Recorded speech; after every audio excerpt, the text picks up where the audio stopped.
네, 김홍일 방통위원장 사퇴로 더불어민주당이 추진했던 탄핵소추안은 폐기 수순을 밟을 전망입니다.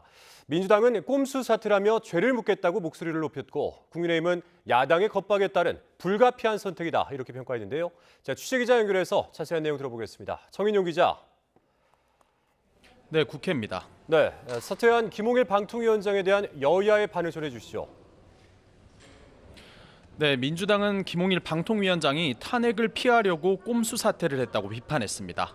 박찬대 원내대표는 당당하게 방송장악 쿠데타를 하더니 자신이 처벌받는 건 무서우냐고 날을 세웠습니다.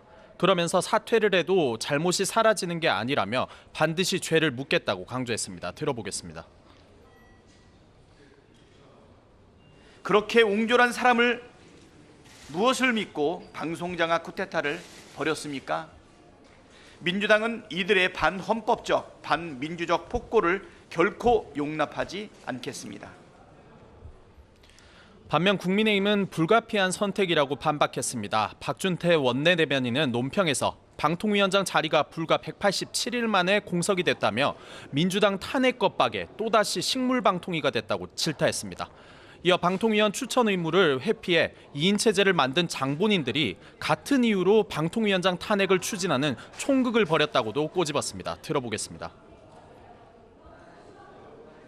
민주당의 무리한 근거 없는 탄핵 발의안에 대한 아마 대응이 아닐까 이렇게 생각합니다. 인사 문제니까 제가 구체적으로 말씀드리지는 않겠습니다.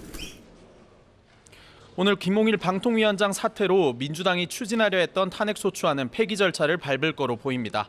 대신 민주당은 국회법에 따라 김 위원장을 상대로 위법성 여부를 조사할 방안을 모색할 방침입니다. 네, 최상병 특검법 소식도 알아보겠습니다. 민주당은 오늘 대정부 질문을 위한 본회의에서 이 최상병 특검법을 처리할 방침이고 또 국민의힘은 이에 반발해서 무제한 토론, 즉 필리버스터에 들어갈 거라고 밝혔다고요.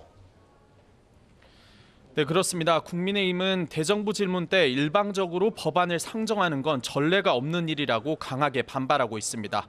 대정부 질문 본회의가 조금 전 시작됐는데 앞서 국민의힘 의원들은 국회의장실 앞 피켓 시위에 나서 우원식 국회의장은 민주당이 꼭두가시라며 중립을 지키라고 촉구했습니다.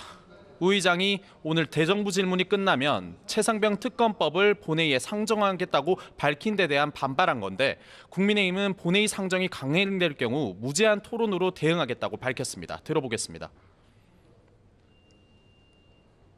민주당에게 여야 합의는 거추장스러운 사치일 뿐입니다. 관행도 법도 다수의 주먹 앞에 무용지물입니다.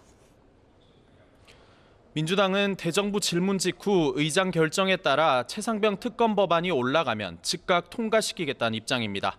국회 활동의 시작인 원 구성을 포함해 그동안 의사 일정이 지체되어 온 책임이 여당에 있는 만큼 관행을 따질 문제가 아니라는 겁니다. 들어보겠습니다. 진상이 규명될까 봐 두려워서 좀 계속 시간 끌기 지연 작전으로 상임위도 미뤄왔고요. 심지어 대정부 질의조차 파행을 만들어 간다면 관행을 따질 수 있는 입장은 아니라고 봅니다.